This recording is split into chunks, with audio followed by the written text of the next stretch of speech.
The following is brought to you by the Social Suplex Podcast Network. This is John Silver, lead recruiter of the Dark Order, and you are listening to All Things Elite.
Hello, everybody. Welcome to the 198th episode of Social Suplex's podcast about AEW with a proclivity for positivity. Welcome to All Things Elite. My name is Austin Sumwitz, and I am the host of this lovely show. And joining with me, as always, is my good buddy and friend, Mr. Floyd Johnson Jr. My man, how are you doing?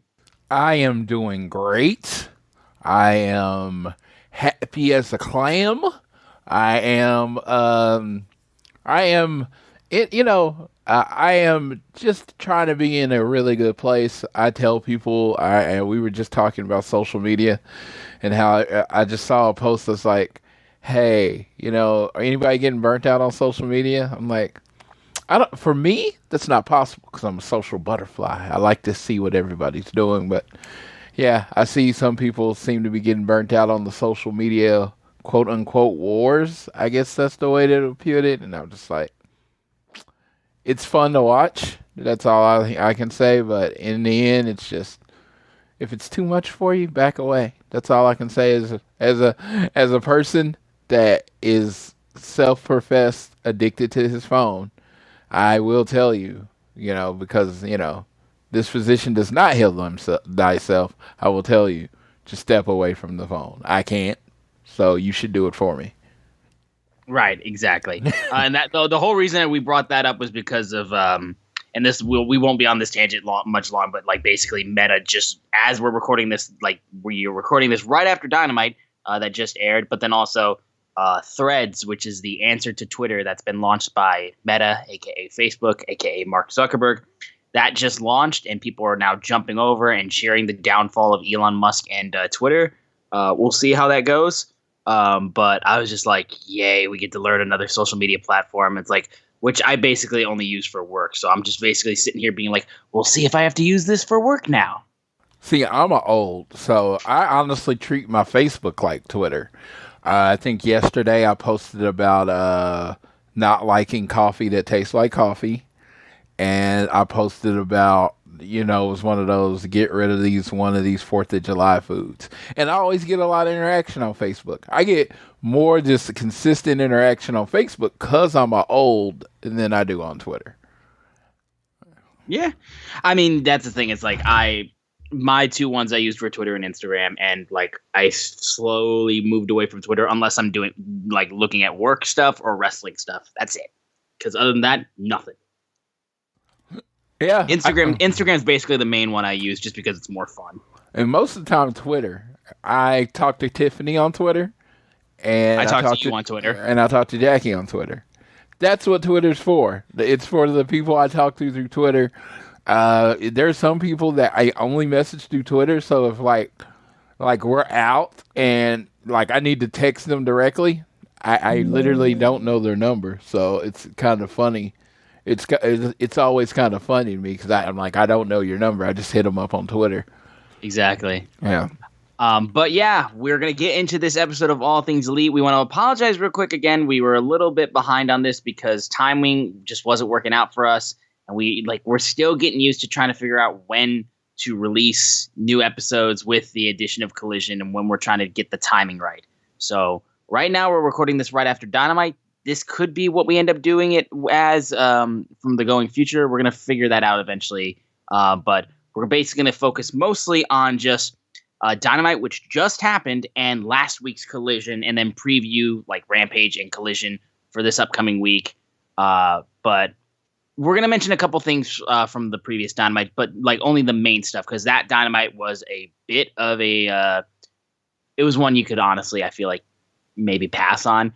But before we get into everything, we want to make sure you guys are downloading this fine show on Google or Apple Podcasts. If you listen to us on Spotify or wherever you choose to listen to us, give us a share with your friends, family, coworkers, whoever you wish, and also subscribe so you don't miss an episode. You can also leave a rating and a review, and it really does help us out. And speaking of our talks of social media, we are on Twitter at AT Elite Pod. You can also follow at Social Suplex, who make this show possible, and you should follow them and also check out all the other shows they have on their network. I am at Austin Sumowitz, SZUMOWICZ. Floyd is at Floyd Johnson Jr. on Twitter.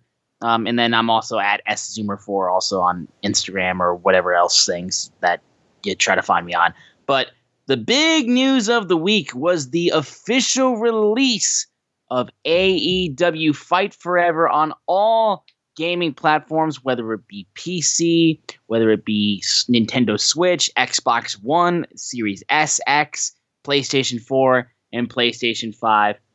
It finally came out. I'm actually going to look this up. If you know it off the top of your head, what was the date that they released AEW Games' first ever press conference? Because I got to remember it was when Cody was still there, and it was very early on. When it was in November 2020. November 2020 was when that happened. It was really close to 3 years. Really close. So so close to that. But like, it was, considering that was when we first had the AEW Games presser, where all they had to show basically at that point was we're working on a mobile like GM mode, and then also like casino video game app that we just basically have to put out. And like a game is coming. And this is what I will tell everyone about the game.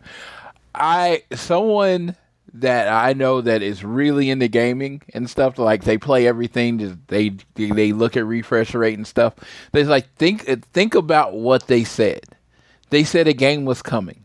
They didn't know what they wanted it to be yet. They knew they wanted the No Mercy engine. That's all they knew.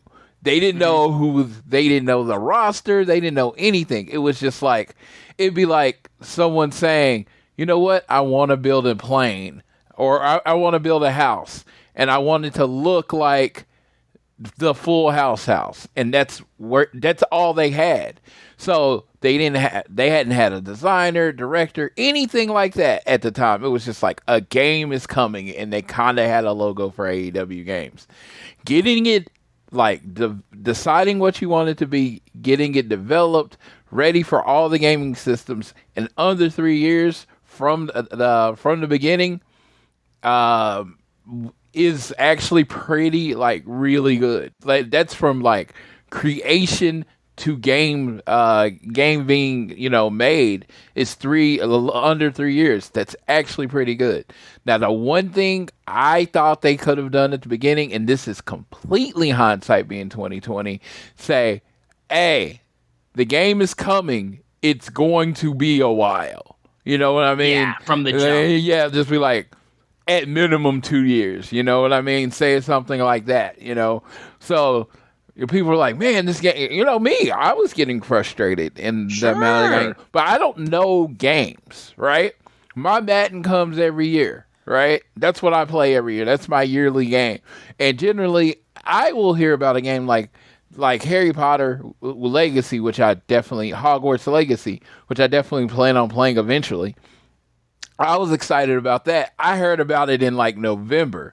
As far as they were concerned, the game was basically made. They were putting on the last touches. That's when you generally hear about a game. You know what I mean? It's not like, oh, hey, a game's coming. We literally don't even know what we're gonna call it yet. You know what I mean? It's like so. I don't know. Yeah. The fact that it's been that long, and we finally got it in our hands and everything like that. I will say it feels nice just to have, it's the same feeling I had when AEW first started. it's nice to have an alternative. It was always frustrating in the fact that like there was basically one big wrestling video game every year. I mean, it's the only wrestling game. Now I love Fire Pro Wrestling. I do enjoy Fire Pro Wrestling, but there's not a ton of licensed wrestlers. You have to create a lot of those yourselves, and I'm not creative like that. I normally have to like download stuff. So WWE was really where the 2K games was what I had to basically just be okay with. So having an alternative is much needed because, like I said, that just helps. If I'm in the mood for simulation wrestling, I'll play 2K. If I'm in the mood for arcadey stuff, I'll play Fight Forever. It's how that will go. Now we're just gonna talk basically real quick, just with us having our hands on the game for a little bit. Our we're not experience. Just early thoughts and stuff like that.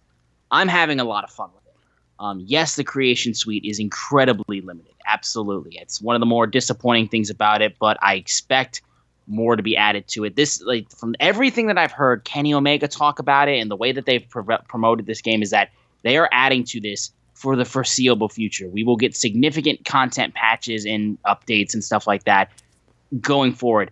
They are not, after how long it took them to release this game, a sequel will not be coming for quite some time, I will say. They are going to make sure they are going to keep this game updated as much as humanly possible because I don't think they have the manpower to make another game and turn it around like Madden, like 2K, like all those types of stuff.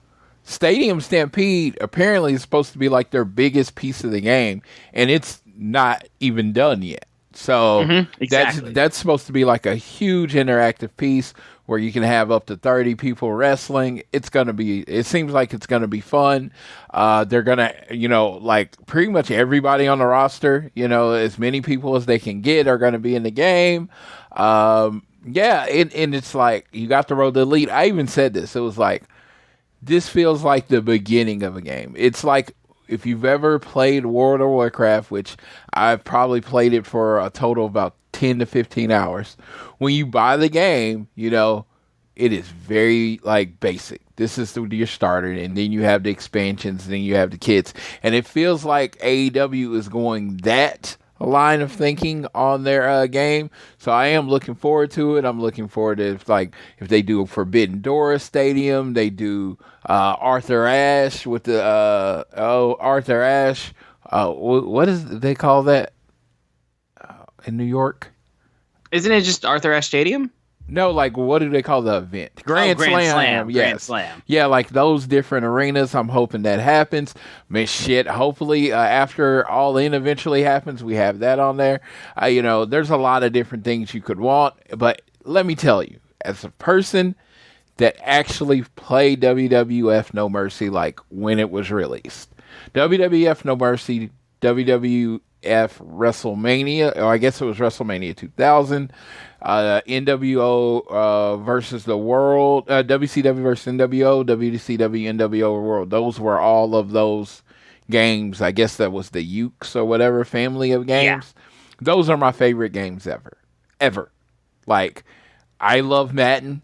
Don't get me wrong, but when those games were out, I would design pay-per-views. We would just play and play and play, and it was just one of my favorite things.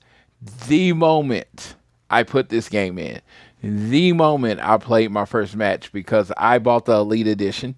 So Dax and Cash were part of the first expansion. You get all the expansions when you buy the Elite Edition.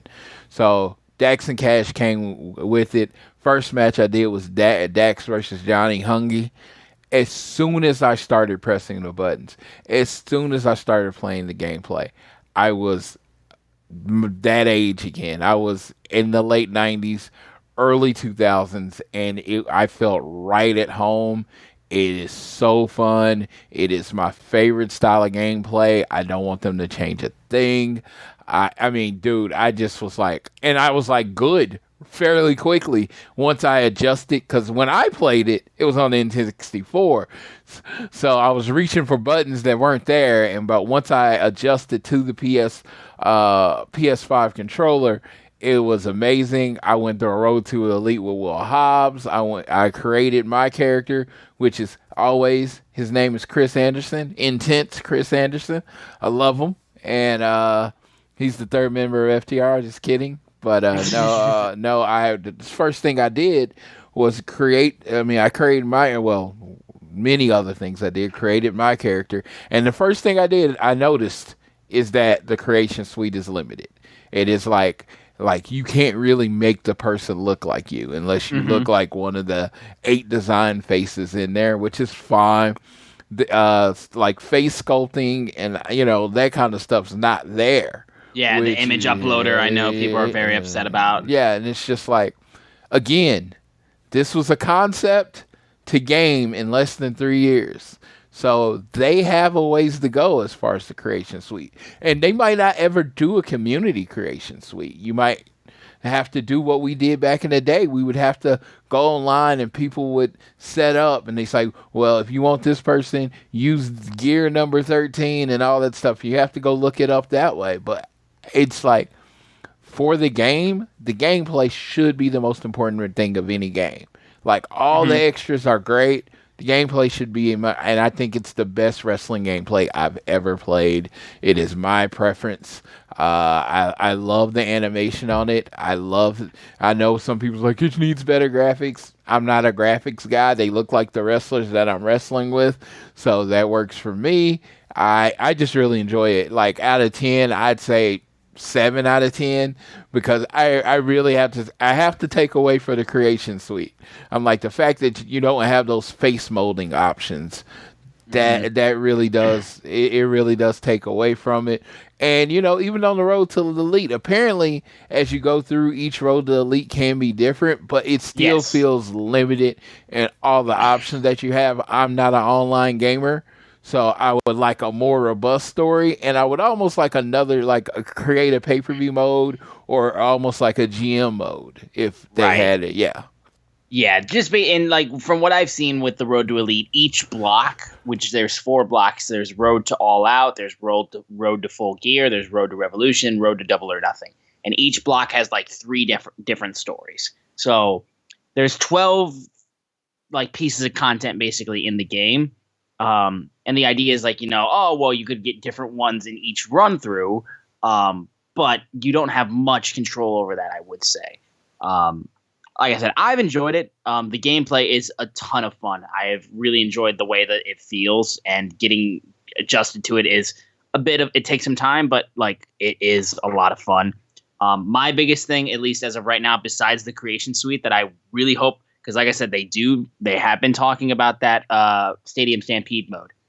We have seen issues with servers, and we've seen issues with connectivity, and how like sometimes just basically stuff is happening on screen that is not happening in the game when you're playing online. So there's some lag issues in that regard that definitely need to be adjusted for the servers, especially if you're going to do a 30-player matchup in a server. So that more than everything needs to be fixed. But finally having it, I love it. Honestly, I'm enjoying it. I would agree with Floyd. 7 out of 10 at this point would be a decent spot. If you're interested, IGN gave it a 6 out of 10. But the IGN writer also made a year of our tribal chief joke. So take his opinion with a grain of salt, because he is clearly compromised. But other than that, we've enjoyed Fight Forever. And I can't wait to see what else they add to it. And we'll move now over to the week in AEW. So the one thing I want to mention, first of all, from last week's Dynamite that we didn't get to cover, one is that Ishii and Moxley kicked the shit out of each other. 2 is that the Sting just took a crazy table spot in the Tornado Tag main event. We didn't get Dr. Britt Baker versus Ruby Soho because Britt was unfortunately sick and couldn't be at the match, which then got pushed to this week's Dynamite, which we'll talk about. But the one main thing I wanted to talk to Floyd about specifically for us to comment on was our first promo from a heel, Jungle Boy Jack Perry. I want to get Floyd's thoughts on that promo from Jack. I'm never going to say. My thought process was, I didn't believe him. Mm-hmm. And that's the thing. And I came waiting for it, and I thought there was something that could be there, and I really wanted to see it. And I was like, maybe his natural personality is more heel than face. And I listened, and you know me, I love heels. I love bad guys. That's my thing. So I'm sitting there listening, and I kept waiting for it to reach another level to make me really believe it, and I don't think he reached it. He felt like a kid playing like he's a bad guy instead of being a bad guy. Even the I'm banging the hottest bitch felt forced. Yeah. It almost feels like, because I think Anna Jay is really good. It's almost like they probably should have let her cut the promo for him, or maybe Christian cut the promo or something like that. But the only way he's going to get better is to go out there and do that. And I know some people are like, oh man, he hit a home run. And if you thought that, I am never going to take anything away from you. But as a person that loves heel promos, love heels, like I think MJF is one of the best things in wrestling. And I love Christian. I could go through the list of all the heel stuff. I don't even think he's at Austin Theory level. And I don't think Austin Theory is really good. Mm-hmm. Like, I think Austin Theory's okay to average. Right now, if I'm going first promo, below average, but I'm going to say that's his first heel promo, and he's going to probably have Christian coaching him. And if he takes the coaching from the back, he has some of the greatest heel talkers in wrestling history in the back. I'm talking Don Callis. I'm talking Chris Jericho. I'm talking MJF. I'm talking, if he listens to them and really buys into what he's doing, that's the whole thing. When you're doing that well, when you're doing the bad guy stuff well, I, as a fan, believe it. I, as a fan, start disliking you. And that's the whole thing. MJF and Christian have cut promos where even though I like bad guys, I come away like, dude, they didn't have to go there. Or, dude, this, I kind of hate them and I want them to get beat up. And I never felt that for him. Yeah. I will say, too, also, if you need somebody else to get, like, promo skills from, just take a walk over to Collision, and you've got one of the best in the game, CM Punk, right there. I'm just saying. But regardless, there was one line I did like where he said, did I turn on Hook or did everybody turn on me? That's what I wanted him to really focus in on, was the way that the crowd and the way that the fans turned on him, because he was considered a pillar. He got great reactions. He was getting beloved responses. And then just all of a sudden, the wheels came off. And all of a sudden it's like, oh, he's boring. Oh, he's bland. Oh, he's this. Oh, he's that. You lean into that, and there's real heat there that you can pull from.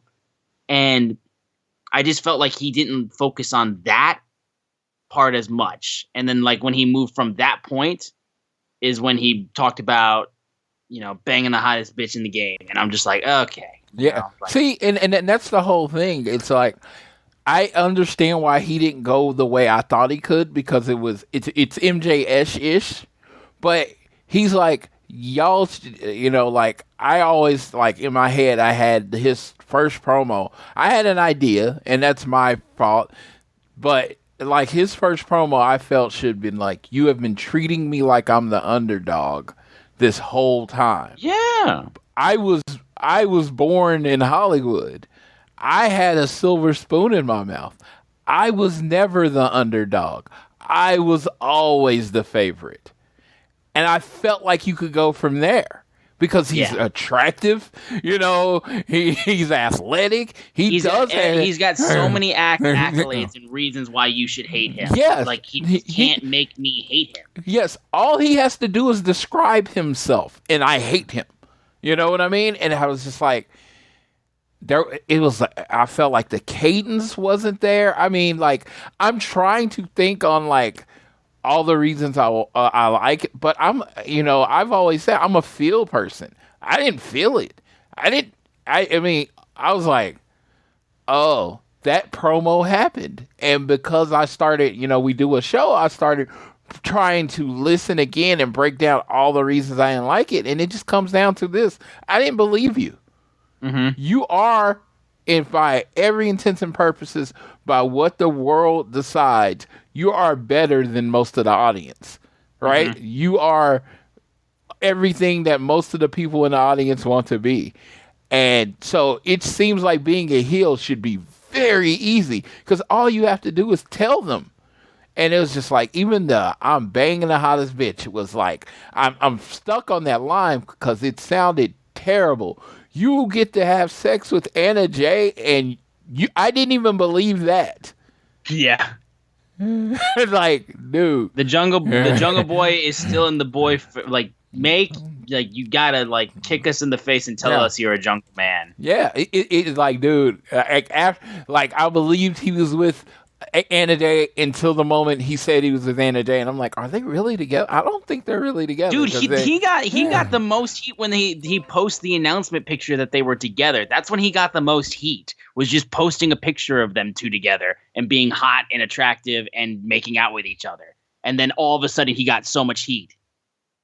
So that shit works, but you gotta like really drive the knife home. But I don't want to dig on him too much again. Like I said, I was just curious about that one point. And the only other thing I would mention too is, can we give a shout out to the Dark Order? Reynolds, Silver, and Uno were outstanding in that trios match against the Elite. And honestly, I looked at Hangman like a cowboy bitch.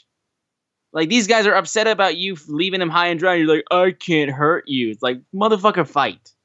Fight. These guys want you to fight him, and you're all like, I can't do this. I gotta go upstairs. Like, get your shit together, Hangman. What the hell are you doing? Young Bucks are willing to fight these guys. You can't get over it? You barely saw these guys at all.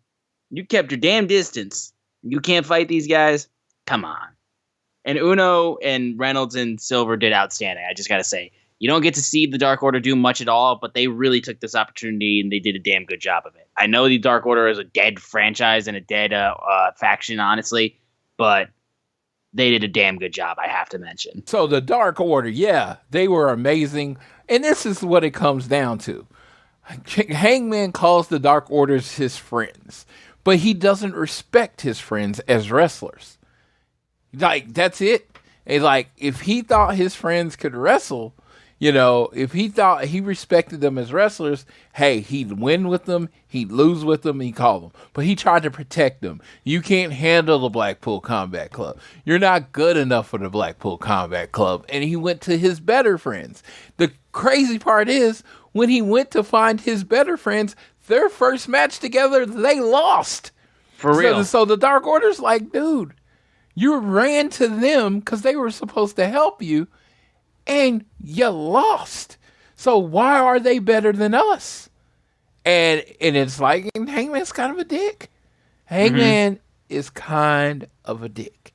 I don't even want to get in on just the bit of issue, because I know you sent the tweet over about the BCC and Elite storyline. I don't even want to get into that much, at least until we get into Dynamite and Collision from this. Yeah, but no, it's seriously. I'm just talking about how Hangman is being presented on TV. Yes, I am reacting to how he's being presented on TV. No backstage, nothing like that. How the character is being presented is that Hangman's kind of a dick to his friends. Yes, that's exactly my thought process. I love my other friends for these friends, and it's like, and he's like, well, and they have a problem, and he's like, well, I don't know what to do. Yes. Stop being a dick. That's what you do. Yes. Like, say, I'm sorry. I chose them over you. Be clear. But no, he's not, like, as the Hangman person, is not a very good person. Like, because you really shouldn't have to pick friends over others. Like, all of us can be friends. But he's like, no, I only can be friends with one set of you. And it's like, yeah.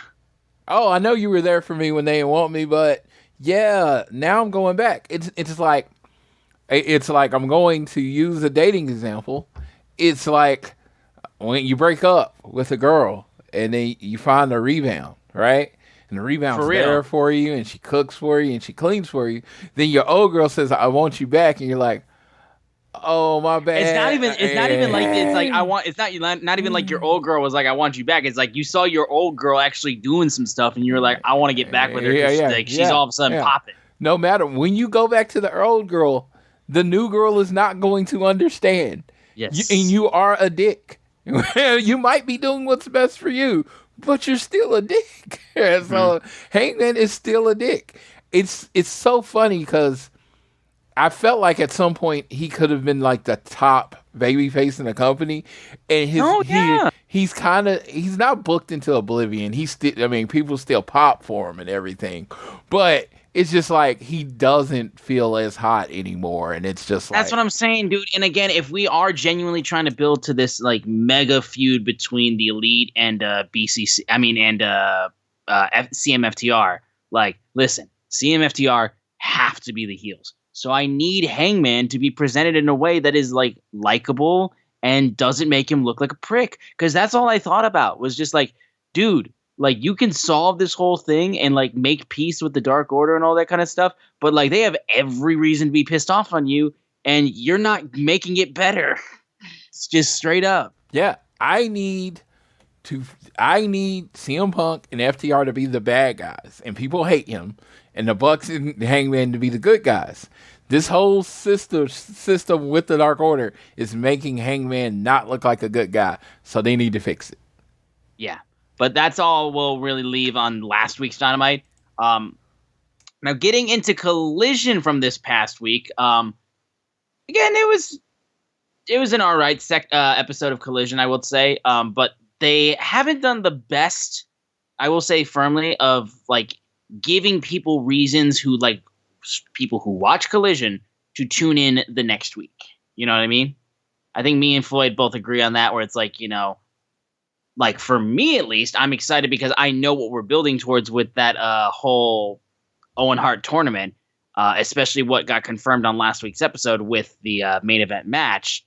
But other than that, there wasn't they don't give a ton of reasons as to like why you should tune in. This week they are, because of what the main event will be for this week's Collision. But for the past couple episodes, it's like people are like, oh, look at the dip in numbers. I'm like, I get it.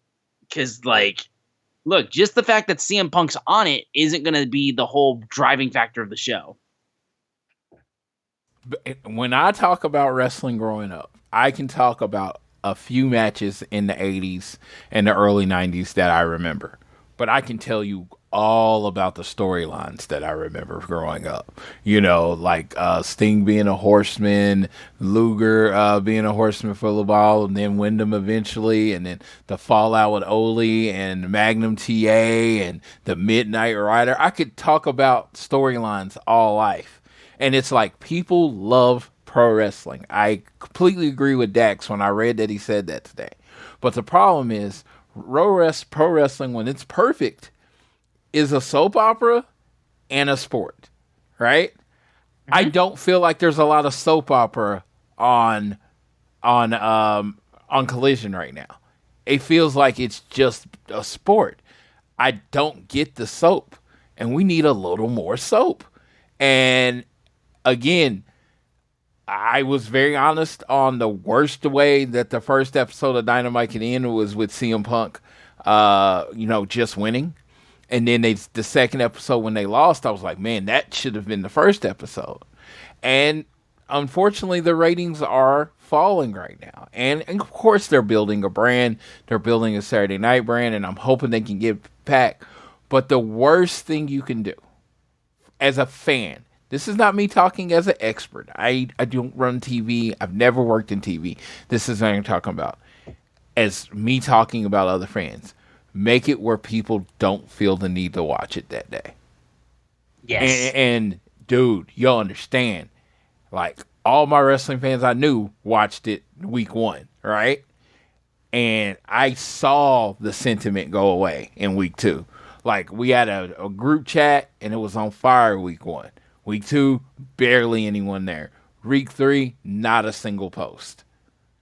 Because people love wrestling, but the soap opera is what they want to talk about. And right now, we're not getting a lot of that on Collision. And I just think that part of it has to be ramped up a little bit. Like this week is going to be an amazing wrestling show. You got CM Punk wrestling, you got FTR wrestling. But FTR is the face of one of your show. They're clearly in the front. CM FTR, clearly in front. They are your tag team champions. We are going into week 3, and they have not defended the tag team titles. We are going to make it to week 4, and they have not defended the tag team titles. What's going on? Mm-hmm. Like we need feuds, we need storylines, and like I said, we know what we want, like down the road, but like we're not gonna get CMFTR versus the Elite immediately. That will come in due time. But you gotta give us at least something like in that meantime. Yeah, you gotta give us something hot. And like I said, I could give you 100 ideas, but they're just ideas from a fan. As a wrestling person, you have this amount of history to pull from. And I'm saying, make Saturday appointment viewing. And I know you're not going to do that in 3 weeks, but your first 3 weeks should be appointment viewing. You know what I mean? It's first 3 weeks should be, I got to watch it. You got to come out with the bangers the first 3-4 weeks. And unfortunately, they did not come out with the bangers the first 3 or 4 weeks. And it's like I'm not critical because they have put on a show I like. But I am a wrestling fan, and I love wrestling, and I watch everything that AEW puts on. So I'm going to be one of the 400,000. If they get down to 100,000, I'll be one of the 100,000, right? Right. What I need is somebody to talk to about this show. So you need to bring in my friends so I can have someone to talk about the show with.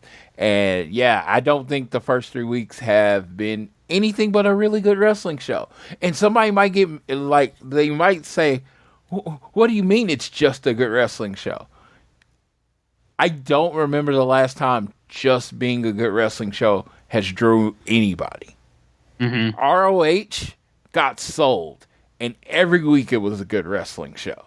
You know what I mean? It's like, it's like, don't get me wrong, I watch ROH on the show, and all I think is every week I'm like, this is a quality wrestling show. Impact has put on quality wrestling shows, and that's the whole thing. Quality wrestling shows I can watch on Sunday morning. Quality wrestling shows I can watch on Monday morning. I don't need to stay home for a quality wrestling show. Right. And no, this whole idea that the family gets together and watches TV, who does that? When I was with my family, everybody had a different screen watching TV. Everybody had a different screen watching TV. No one sits down and watches TV as a family like that. So you have to give each individual person the reason to watch the show. I'm not asking them to bring in 2 million or people. I actually don't even know what the number it is. But make compelling television. And right now, not really compelling. Samoa Joe and CM Punk dream match. That's a dream match for me and you. Yeah. But I don't think it's a dream match for Jason. And I don't like my friend Jason, who I always say is a casual. And I think they kind of went into the history of CM Punk, but they need a better video package. And he owns the tape. He owns the tape. So, dude, you got to have a better video package online showing why people should care about CM Punk and Samoa Joe. Show Samoa Joe repeatedly beating CM Punk and that he's never won the match. Because right now, only my wrestling friends care about the match Saturday. Yeah, that alone, like I said, and I'm expecting Collision to improve. But yeah, for the first couple of weeks where you really need to get like people hooked to be able to get a consistent audience base for that show, it's been rough firmly. And it's not like there wasn't good stuff on there, like Floyd said, like Ethan Page coming out and just ripping MJF on the microphone, doing a damn good job on the mic, and then having a solid match with him for the world title. Dude, that's the Ethan Page I've been waiting for. Yes. I thought that segment was great. And like I said, when people have talked about Collision this week, he has been what everyone is talking about. Ethan Page. I've always said, you gave me a wrestling company and a little bit of money, I would build my company around Ethan Page because there's nothing he's not good at. Yeah. So, and he's very good at the marketing and promotion side of professional wrestling. And when he cut that promo and he said, people ask me, like, I had to leave my wife and all that. I'm like, oh my God, I just felt it. It was just this fiery baby face promo. And it was really, really done well. I want to shout out Ethan Page. And then they put on a really good match. And MJF, again, prodigy, phenom, whatever words you want to use for him. This dude's exceptional. And he was TV Ric Flair back in the 80s. He really was. Yeah. He worked the knee. I was just like, I was transported to watching Ric Flair on the Superstation TBS on Saturday nights at 6:05. I was transported in that moment. And him working the leg and him having a fiery hometown guy that's trying to win and then him just losing. God, I love wrestling. Yeah, for real. And then, the main event was good, too. And like I said, I'm so fucking excited for CM Punk versus Samoa Joe. I'm literally rewatching the original matches again online because I love those series of matches. I love them so much.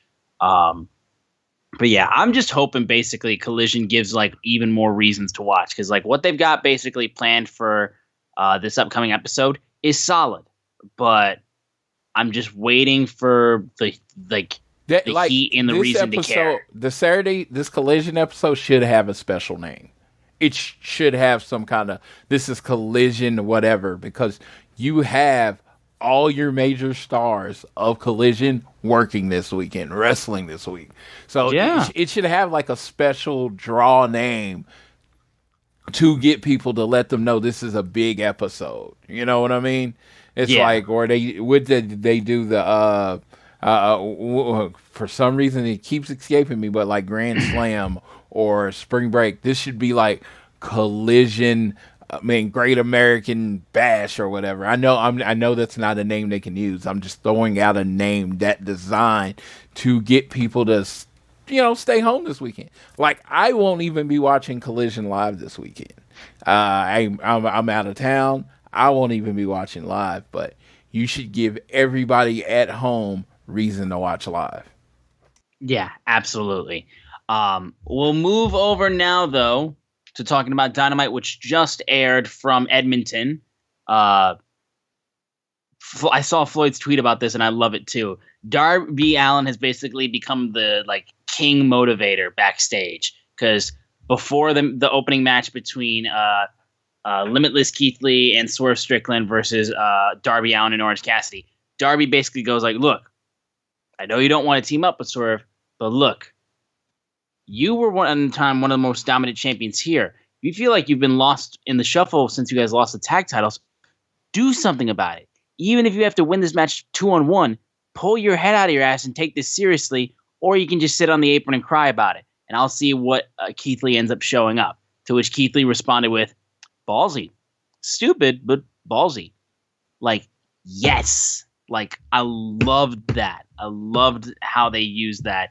And I saw Floyd talk about basically yes, Darby Allin is the king motivator because he did it. Like when they were having the Sammy thing, and he was telling Sammy he needs to leave the JAS and all that stuff. And I'm just like, he doesn't just want to win, and I think this is a very babyface thing to do, very good guy thing to do.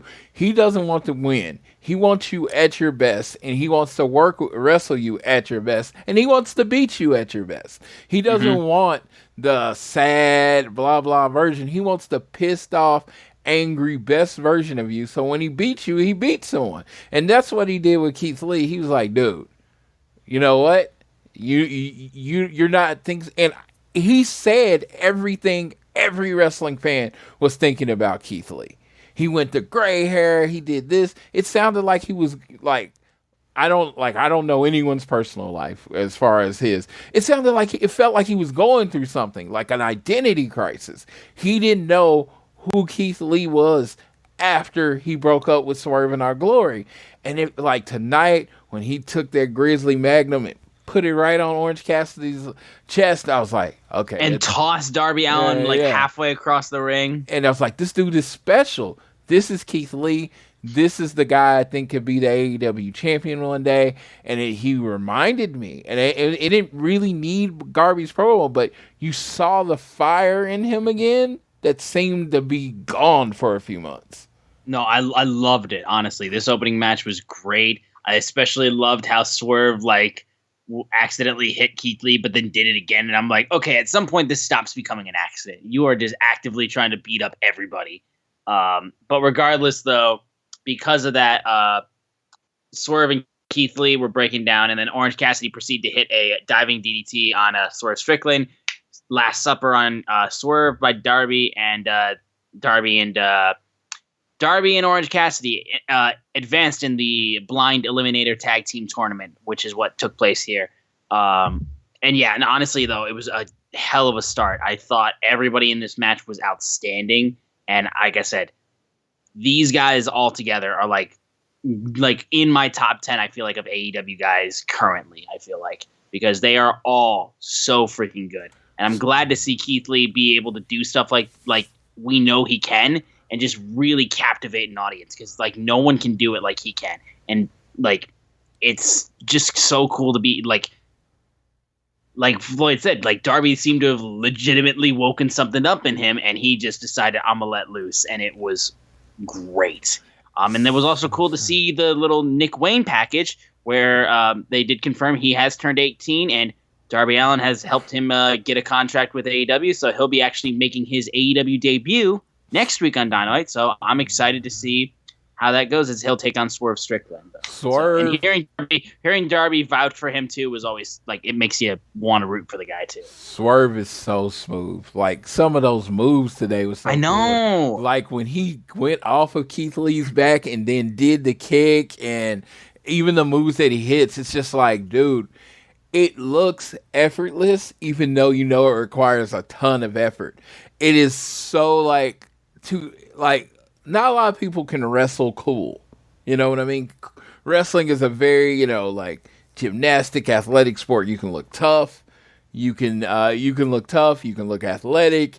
You can look fast. There's a whole bunch of different ways that you can look. Yeah. Swerve fits into a one-on-one group of somehow he is cool while wrestling. Yes. He moves in such a way that is unique from everyone else. He can do a move you've seen 15 times on the show, but the way he does it, the way he does his body, it's going to look different. When he did the kick on, Keith Lee with the spinning kick. That's basically Trouble in Paradise. It's Kofi's move, right? But the way he did it, it took me a minute to realize that he had just done Trouble in Paradise, because he does it in such a unique way. I didn't even know what to call the move, and then I was like, oh, that's Trouble in Paradise. Yeah, so no. I feel like TK needs to be paying attention, because the crowd is reacting to him.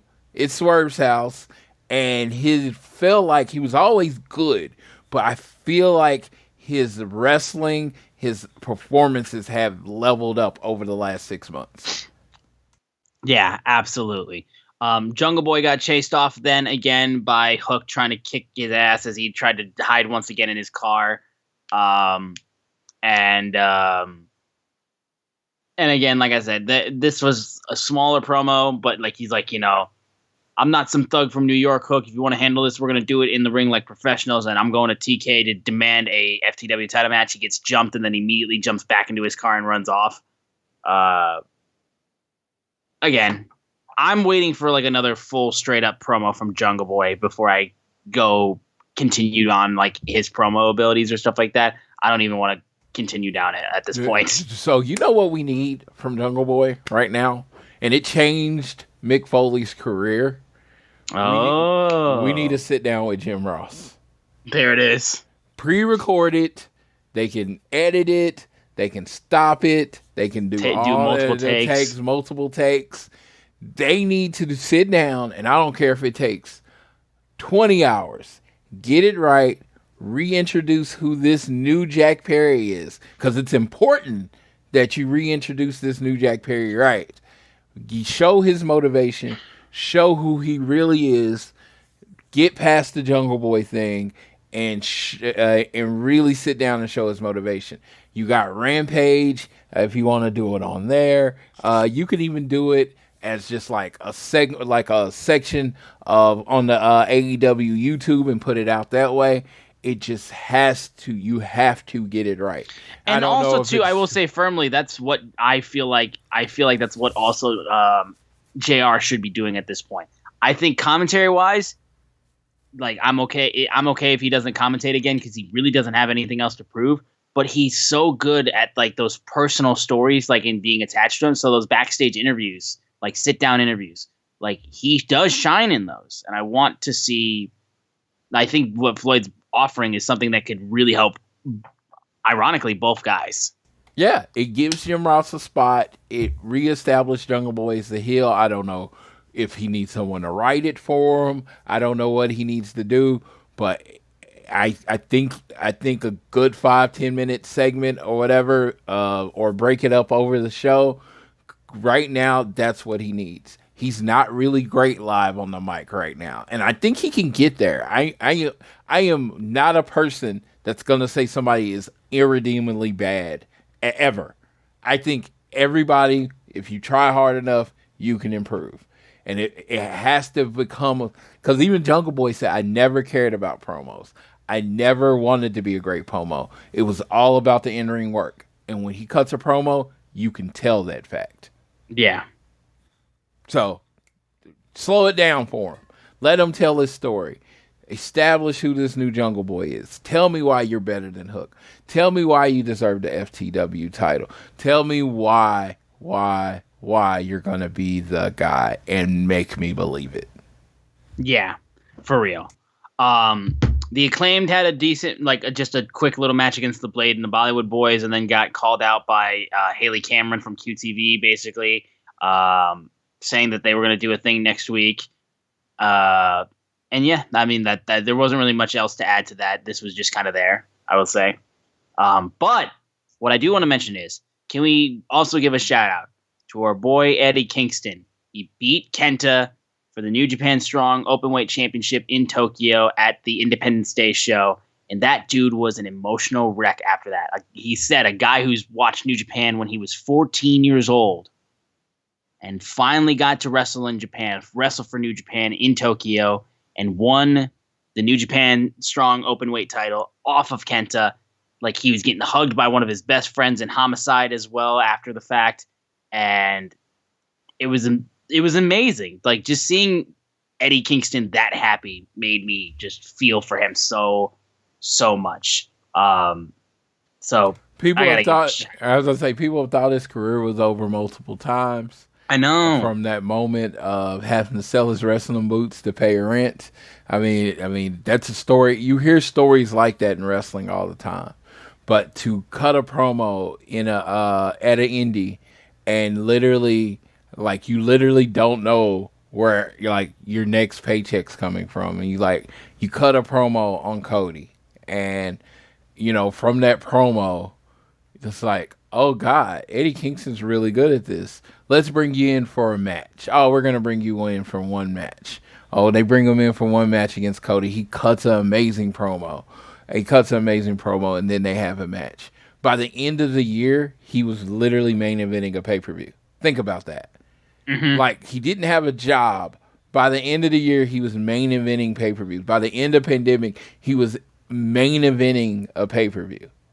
And yeah, when you talk about a person that in real life, I don't know all the stuff he's done, how much of it's real, but a person that says you can say it's never too late.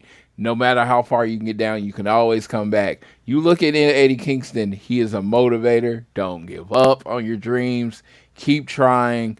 You get to this point, wrestling in Japan, in Kurikan Hall, winning a New Japan world title. I mean, yeah, I couldn't be happier for him. This is all about him. But it's dude, yeah, Eddie is Eddie's a motivational poster. Just don't give up. Keep trying. If you're really, really good at it, it'll come through. Yeah, absolutely. There was a quick little moment where they did another blind eliminator tag team announcement, which was basically Matt Hardy finding out he was teaming up with Jeff Jarrett, which was funny. Murder grandpas, angry grandpas. Angry grandpas back, basically. Yes. Then Chris Jericho makes his way out and has a bit of a babyface promo almost in Edmonton and Alberta. And was really building up where he started his career in Alberta and all this types of stuff. And he's like, remembered this was what it was like when he first started wrestling and the passion and fire he had. And he's like, you know what? Wrestling is still everything to me. And now it's time to become a better Chris Jericho. This is where I feel resurrected here in Alberta. And he gets interrupted by Don Callis, which I have to say, his fucking entrance music just being a just low droning is hysterical. I just loved. I just felt like it was like, oh, someone fell asleep hitting the Inception key and just like their head hit the keyboard and that was just what they were playing. It was very funny. Don Callis basically goes through and just tries cutting a promo, but the crowd's booing the shit out of him. And he said all this stuff and being like trying to get Chris Jericho to join the Don Callis family, talking about how, when him and Kenny Omega got together at the Tokyo Dome, that was like one of the key moments that helped bring him here and then helped make AEW get hot. So he's like, you know what? We can continue doing stuff like that. Join the Don Callis family. And Jericho was like, you know what? I don't join factions. I create them. So if you're seriously asking me to join you, my one-word answer is maybe. And then walks out of the ring and leaves it at that.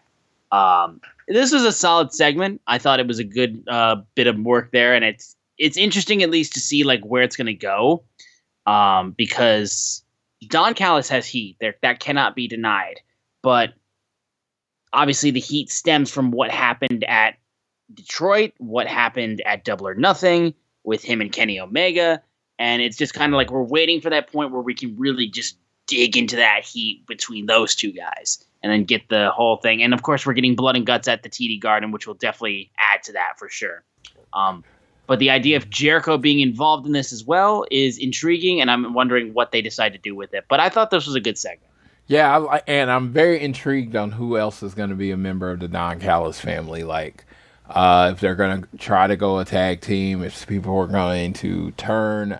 This is soap opera. This is soap opera. The Don Callis family tonight was the most intriguing thing for me. The fact that he said he was going to get a new family, and I just thought it was going to kind of just be with the BCC. Thought he might be the new voice of the BCC. No, he's doing his own thing. So now I have a reason to tune in next week to see who's going to be a member of the Don Callis family. That's what you need in wrestling. Give me a real reason. And I'm not talking about great matches. Great matches are great. Don't get me wrong. But you need the other angle to keep them in. You know what I mean? Yeah, absolutely. Like people talk about Judy Bagwell on a pole match, right? And they bury it. But guess what? You remember it. There's a sense of that. Yeah, but at the end of the day, too, it's like wrestling is not just the athleticism and the matches and the competition. Yeah, it is the stories. It is the character work. It is the promos. It is the segments. It is the heat. It is the feuds. Yeah, it was Mike Awesome, the fat chick thriller. Hey, it was a terrible storyline. Terrible. But guess what? I remember it. Dude, I want to see where this is going. This whole thing with Don Callis was a little 15-minute segment between him and Chris Jericho, and guess what? They have intrigued me for next week. If I wasn't watching Dynamite, I have a reason to tune in next week already. Yes. Then when there was a medical update on Roderick Strong, because of course he lost his match against Samoa Joe on Collision, and then after the match got just completely slammed through onto a chair and then had to be stretchered out. And he was like, I feel great. I feel amazing. And Doc Samson was like, I understand that. We don't want to rush this, though. We're taking precautions. Adam Cole comes in basically being like, you feeling good? Then he's like, you got to be careful, dude. It's like, Roderick's like, what's the deal with you and MJF? He's like, Don't worry about me. I'm worried about you. Everything's under control. I made it clear to him I have boundaries. And then he's just like, hey, he gets a text from MJF. You ready to hit that double clothesline tonight or what? And he's just like, ridiculous. All right, I'm going to go get ready. Which led into the blind Eliminator Tag Team Tournament match between Adam Cole and the AEW World Champion MJF versus The Butcher and Daddy Magic Matt Menard. Holy shit, this was so much fun. MJF being the most obnoxiously like babyface that he's ever been, hugging Adam Cole, doing his entrance pose with him, the boom, and then running around him in circles before they do the Adam Cole baby. Like, it was amazing. People are loving this, and they know it won't last long, but they want it to last long because they're having so much fun with it. But they know Adam Cole's going to get jumped by MJF, and it's just everything's going to go all wrong. It's going to be sad. But you know what? We got the T-shirt out of it. That looks great. And yeah, this was so much fun. When he's doing the abdominal stretch and he asks for his hand and then he finally does it. Do it. Fans cheered for someone cheating. Yeah, for real. Wrestling is fucking weird, man. It was like, no, but MJF is one of those people, like, everyone knows he's a shitty heel. So, but his performances are always next level. This match was another one. You took a nothing match where you knew who was going to win, and he made it super entertaining. And then it turned into a segment. Yeah, the birthday segment as they got him them singing happy birthday, and MJF was flexing his vocals. Though he picked a key too high, I will say, MJF, come on. You were way out of you when you were trying to go towards the end of that, dude, you picked a key that was way too fucking high. Don't stick in your lane, bro, for real. But eventually, it's like Adam Cole's like, this is a lot, though. And as they bring out birthday stuff and they fire off like streamers and stuff like that, he's like, you gotta make a wish. And Adam Cole has got a cake and he's about to blow out the candles, and MJF's just looking in the camera like, I'm gonna shove his face in the cake. Watch this, I'm gonna shove his face in the cake. And as he blows out the candles, he goes to do it. Adam Cole then turns him around, throws him into the cake, and he's like, you got me. And he's like, good cake. You know what, Max? Honestly, this is really nice of you for you to do all this for my birthday, and thank you, my friend. And everyone was like, oh my God. Yeah, segment was the most entertaining part of the entire night. Absolutely no question about it. Dude, yeah, and it was legit legit his birthday. It's like, it was really his birthday. So happy birthday, Mr. Adam Cole, aka Austin Jenkins. I guess that's what it is. Whatever. Yeah, happy birthday. So that was really, really cool. That they got to work it in there. I actually thought, they got a really good show tonight. There was a way more sports entertainment in this show tonight than wrestling, but I felt it still ended up feeling equal at the end. Yeah, it did. And that was continued as you had a pretty solid match afterwards between Britt Baker and Ruby Soho. I will say it was pretty solid. The use of I need Rebel back. I need something. Yeah, Britt Baker. Yeah, it blatantly being 3-on-1 just took me out of the match about halfway through it. I understand bad guys cheat, but God, it was so freaking obvious that it wasn't even like it felt like the referee was catching them and all that stuff. It just, we're not doing nothing. I just thought it was just, okay. It's another instance of where the baby faces have no friends. Yeah, and they're stupid. Because literally, Britt was a heel that played the numbers game. But she didn't come prepared for a heel that played the numbers game. It's like with Adam Cole. Adam Cole's a dick. He's a heel. So when Adam Cole was a heel. When MJF went to throw his cake in his face, guess what? That's what I would have done. So he was prepared for it because he's not a fucking idiot. Britt just looks like she was just dumb.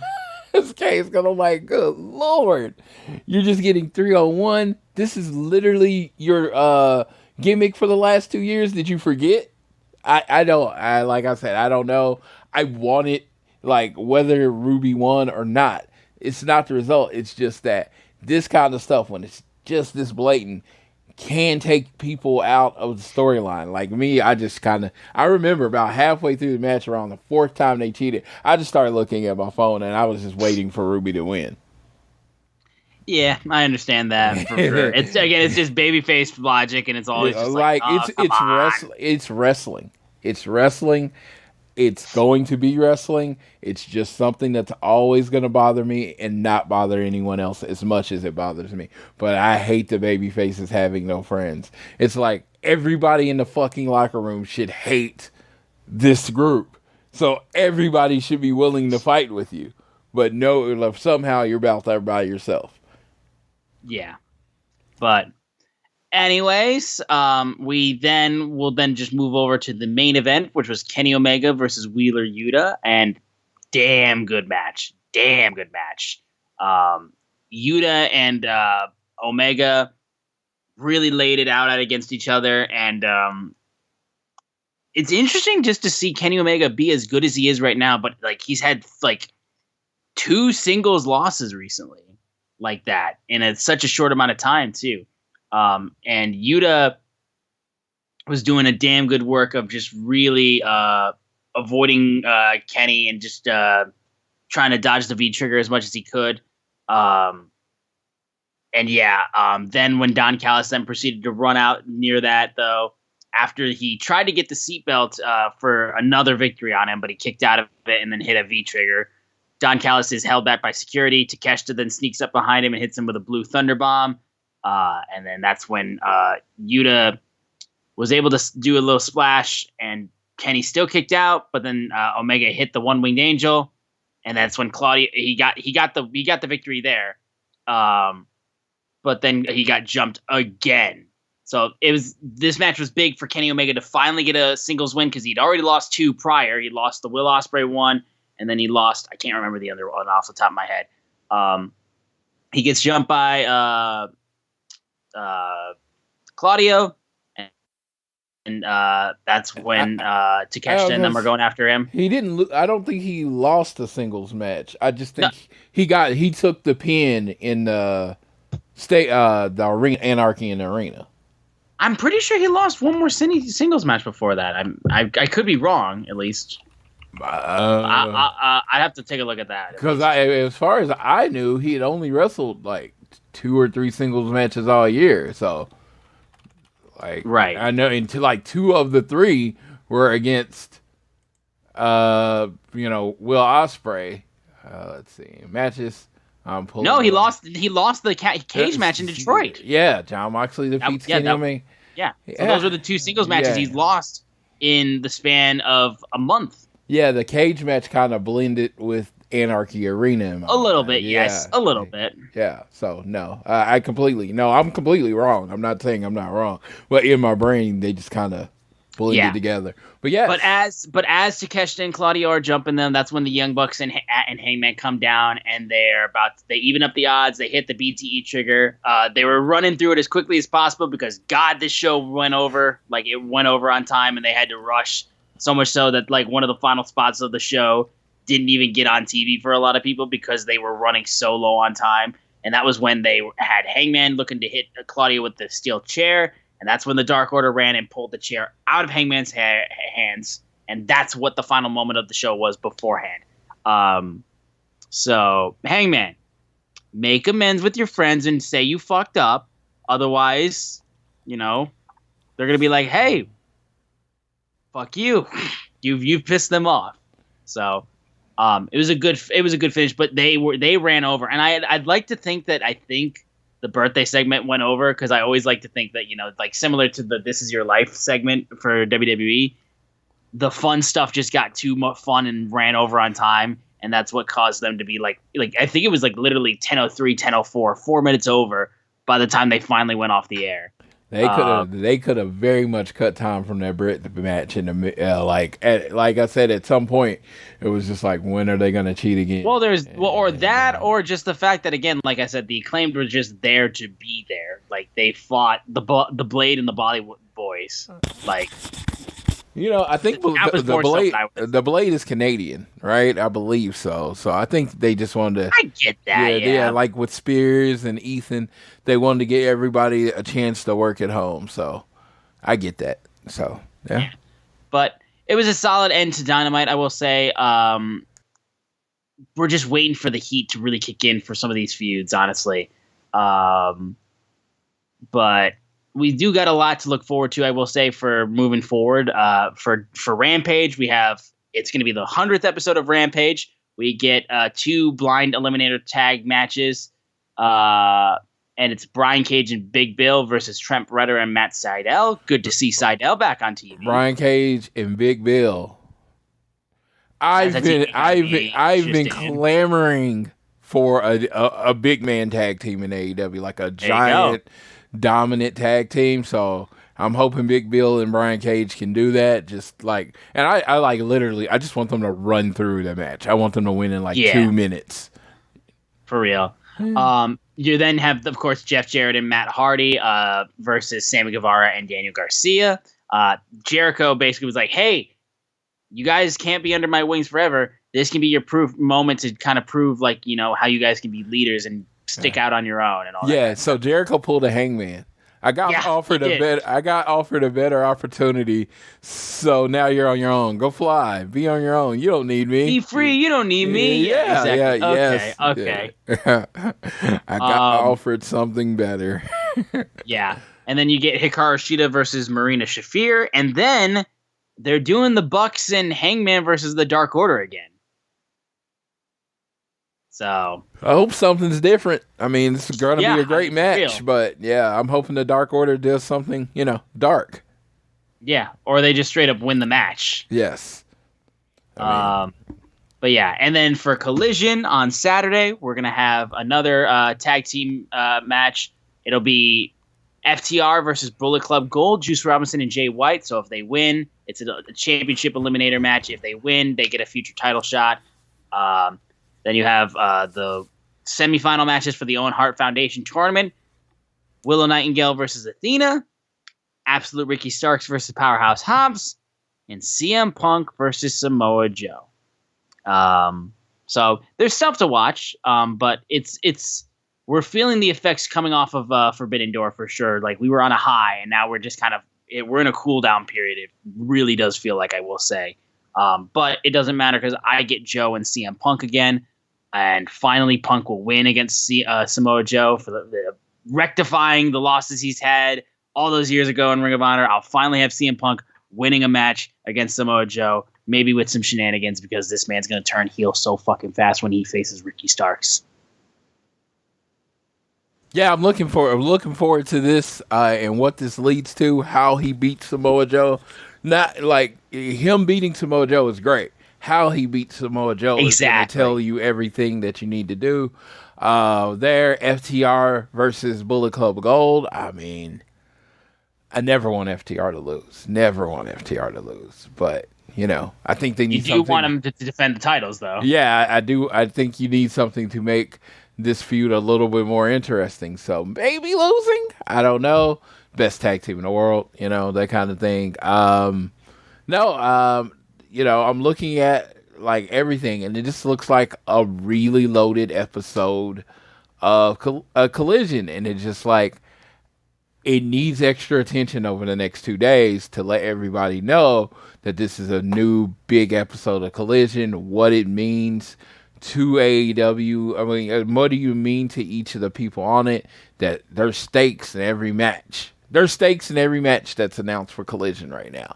And maybe call it high stakes Collision. Whatever you want to do. Do it.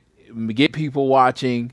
Try to get that number up. I know, ratings are supposed to be a thing, but ratings is how stuff stays on television. When people I don't understand why wrestling fans care about ratings. That's how shit stays on TV. Shit gets canceled when the ratings are gone. The show getting good ratings affects whether I get to keep fucking watching the show. Yes. I don't know how hard that is. For real, dude. For real. Shows get canceled when people don't watch it. So yes, I'm going to comment on the ratings, not to do a victory lap. I want to comment on ratings because you need to fucking do better so people watch the show so you don't get canceled. Exactly. Like again, you've got people already being like, like wrestling shows don't work on Saturdays anymore. Like it's just like, no, it can. Yeah. You just got to give people a reason to watch every week and keep that interest coming week to week. Yes. That's what you build to your next show off of what you do this week. Yeah. Give them payoff for what you teased and then tease again. Yes. I was I always talk about how much TV I watch. So I had about 23 network shows this year that I watched. I think 12 of them got canceled because of ratings. Uh-huh. There's 12 shows that ratings directly affected whether I get to keep watching the show. So if you ask wrestling fans why they care about ratings, there you go. And also, too, we're in the era of streaming. Like, television is not the way that it used to be. So, when you put shows out on cable television, you got to make sure the ratings are going, because if they're not, they will get cut so fast. So, and I am telling everybody I can, make sure you're watching Collision, Rampage. Come on, Colliders. Colliders. Watch it in a trackable way. I don't care what the trackable way. I don't care if you have to log in with somebody else's account. I don't care if you have it. Watch it in a way that can be tracked. Please do not just go download it from some burn site or go watch it on Watch Wrestling or something. I love those sites. I use those sites. But that's not a trackable way for AEW to watch it. It's not going to help. So watch it on streaming sites. Make sure everybody gets to watch the show. Again, I know not enough people listen to the show for it to matter. But I'm still going to say it, so hopefully people that listen to the show repeated this to their friends. Watch TV. Watch whatever you watch in a trackable way so that they can get a ratings point or whatever. And it's I know, because me personally, I know this. 400,000 people is the number for Collision. But I don't know anyone that I am wrestling friends with that didn't watch Collision at all. People are watching it. It's just they're not watching when they need to watch it in a way that it can be tracked. Yeah, that's basically it. That is basically it. But we got a couple other headlines, though, that we want to mention. Floyd, if you want to get into that. All right. If you are from London, AEW says you're welcome for WrestleMania. Yeah, for real. So last week on WWE Money in the Bank from London, the O2 Arena, oh my God, the crowd was packed. I'm not going to review the show, but God, there's nothing like a UK crowd. I've been saying this. I love London so much. I've been saying this for years before I ever decided I was going to a show in the UK, that's one of the dream places for me to watch a show. I saw 20,000 people make it feel like 50, so I only can imagine what it's going to feel like. When I think the number is they're 112 under 75,000 tickets sold, or tickets distributed. That's how they put it for AEW All In. They expanded to where the whole top is available, so you can get 88,000 people there. So if you are in London, you are in the UK, anywhere in there, make sure you're in the building for the show. Let's sell that mother out. I mean, if you can afford to fly over there, do it. But I mean, honestly, it's not feasible for a lot of people to go over there. So, and it was funny because I mentioned that. So WWE, John Cena was on the Money in the Bank, and he didn't announce it. He says his goal is to get a WrestleMania in London, which I've all been for a WrestleMania in London forever. I just think their crowds are just on another level. They're super appreciative, and they'll go fucking nuts for WrestleMania. So he's he wants everybody to tell everybody, and it's just people are well, are they doing this because AEW's doing it? Probably not.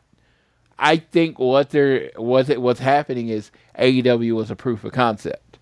It's It's like what the XFL is for the NFL. They're like, oh, we're going to try the new rule. We're going to roll the new rule out in the XFL, see if it works. If it doesn't really affect gameplay, we're going to put it in the NFL. Well, that's basically what AEW was for WWE. WWE probably didn't feel like they maybe could move the tickets. AEW did a major show. They're going to put 80,000 in their arena. WWE's like, okay, we got to do a WrestleMania here. And if that's the case, that's great. Because the UK fan base is a very passionate fan base. I have a lot of friends over there that are very passionate about wrestling, and they deserve shit. I have a friend named Simon that has probably came over to America 15, 20 times for wrestling. It'd be amazing if he could stay home for a WrestleMania once. I've gotten to do it in Dallas, basically. That's the closest WrestleMania is ever going to get to Oklahoma. But, it just cuts the cost and all that stuff there. And I very much plan on being there. UK, WrestleMania, UK, I very much plan on being there. It's just, the WrestleMania goes international. That's where I want to be, so... Yeah. No, like I said, if you're in London, just know AEW's probably the reason that there's a chance you'll get a WrestleMania. For real. And also, I need to be in the UK so bad. I just, I'm so happy the UK is getting stuff because y'all are awesome and fun and give great crowds and stuff like that. But God, I need to go to the UK eventually. Dude, I've wanted to go for so long. I just need to find a time to be able to make that. Dude, it combines two of your favorite things, watching wrestling and singing. Yeah, for real. Yeah. So, yeah. And then I can go see a soccer match, too. Yeah, perfect. Exactly. And then StarCast is back. It is! All out weekend, Labor Day weekend in Chicago at the Hyatt Regency in that beautiful city we call Schaumburg, Illinois. The greatest place on earth, if you ask Floyd. Schaumburg, Illinois, Hyatt Regency. We're going to get to StarCast. It's going to be over a few days. This is what they do. Platinum and gold bracelets are going on sale Friday at 11. If you had platinum at any other time, that you should have got an email. It's going to have a special code, and you can actually go buy a platinum ticket tomorrow morning, which your boy, Floyd, will be buying his platinum bracelet tomorrow morning at 11 a.m. because I was platinum for literally 4 of the 5 StarCasts. So, exactly. Yeah, I didn't go to 5 because it was Nashville and I just couldn't make it. But, StarCast is amazing. You will not find a bigger proponent, cheerleader, a more positive voice for StarCast than me. I met JR at a StarCast. I met Tyler at a StarCast. The first time I met Austin and Sydney was at a StarCast. I'm like Tiffany. I'm like, I can literally my life, the friends in my life, wrestling in my life. Most of the people that I've met at StarCast. Yeah, I got to do a podcast with MJF because of StarCast. Grillo was at All In with me in StarCast that weekend. Like everyone I associate with, has went through StarCast. Like people that worked StarCast and then ended up working for AEW. That's a real thing. So if you can, I understand financial. You should always make the right financial decisions as far as your life. Yes. As far as paying your bills and all that shit, that should come first. Your kids and your wife or whoever should come first. But if you have the money or have a way to save, StarCast, I really feel is something every wrestling fan should experience. It is a wrestling flea market. It is the Wild West. It is beautiful. They do all sorts of unique meet and greets. I am beating the wall, banging the chest, yelling to anyone that will listen to me to have a CMFTR meet and greet. I don't even know if it's possible, but good Lord, if it's possible, let's get that meet and greet done. I'll probably buy like 2 or 3 pictures. I'll go once with Austin and Sydney. I'll go once through Tyler, and then I'll get one on my own, dude. I'm like, dude, I would be all over that meet and greet, and it would be like, no, I just like, dude, if you're not doing the faction team up meet and greets, you're not. What are you doing? Yeah, you're not doing that's what StarCast does. It does the once in a lifetime. The Golden Lovers meet and greet I got there. Cody and the Bucks I got at a StarCast. Cody and Brandy I got at a StarCast. I could go on because I literally, out of my book of wrestling, I've met over 100. I've done over 100 meet and greets at StarCast. That's not a like, oh man, no, that's not exaggeration. That's a legit number. I think I was at like 137 of the meet and greets I've done over the four StarCasts that I'm into. I did 27 in one day at the first one. Yeah, 27 meet and greets. No, for real, dude. And like we're gonna see if at all possible we can do it, because of course it is when football season starts. So I may firmly not be able to do any day of StarCast because of that. So in which case we would just go to All Out, just the show itself. But we'll see if we can make it happen, because we joked about like All Things Elite needs to go to StarCast, Podcast Row. We're doing it up. Let's go. Yeah. All that shit. If football season happens when I think it's going to happen, which should be going at that point. There's no way. It's always my saddest thing, because I've always said, until AEW, wrestling and football never crossed over until AEW. For real. So now before All In, I had went to Florida State's first game the 3 seasons before that, right? Huh? It ended at All In. Like, I went to All In instead of went to the Florida State game. I was like, oh, it's a once in a lifetime thing. I can skip a Florida State game this year. I'll be back. By 2019, All Out was the thing. Same day as Florida State's first game. Then All Out was the thing again. Literally, Florida State game was happening during All Out. It's crazy. It's crazy. Like I said, it's the only time that really football and wrestling intersects in my life now, and it's Labor Day weekend. So, and now WWE kind of throws on a show Labor Day weekend too, which of course AEW doesn't own Labor Day weekends. They don't. No one can own a day, but it just feels, because WWE had never done it before, it feels kind of shitty. But no, if you can go to StarCast, I'm gonna wrap it up. You can go to StarCast. I will be there. I will have my bells on. I will be yelling. I will have all my pink and black stuff on. And I just want you to know, you ever need a friend at a wrestling show, find old Floyd, because I'll be there, because that's where I get all my friends from. For real, yeah. And we're gonna see if we can make it happen, but it's leaning more towards no. But regardless, we're gonna try to make all out happen. So, yeah. But anyways, that's going to do it for this episode of All Things Elite, guys. Thank you so much for joining with us and being patient as we try to figure out the schedule to make this show happen, with the addition of another show. We're going to get it pinned down for a day that we can do it consistently, so that way we get the episodes out on a consistent basis. But we'll keep you guys posted on that. Please make sure you guys are downloading this fine show on Google or Apple Podcasts. And if you listen to us on Spotify or whatever platform you choose to listen to us on, thank you, first of all, and give us a share with your friends, family, coworkers, whoever you wish, and also leave a rating and a review and subscribe. Both of those things, all of those things, in fact, help this show out tremendously.